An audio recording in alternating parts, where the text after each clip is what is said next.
drop stitch. Today I'm going to be showing you how to attach this buckle, because I'll be honest, it took me a bit of time to figure it out. That could just be a me problem, but it weren't like the others where you kind of, it's obvious where you go in and out. So I'm using the Prym make. This says dungarees overall fittings and it's 30mm.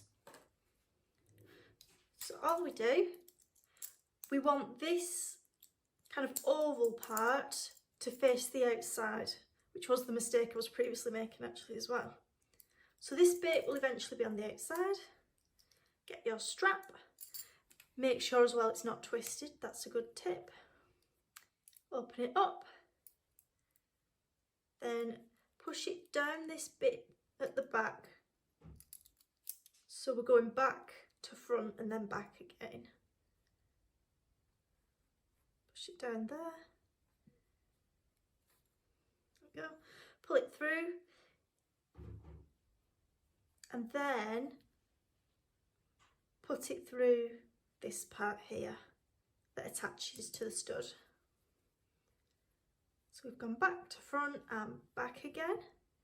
Then put it to the position you want. Then all you need to do is fold it down so you will have sewn it in place, and then look, that's not going anywhere now, so it's nice and secure. Gosh, that is one thing I found actually, they're quite a bit tough, so I'm hoping they'll loosen up a bit.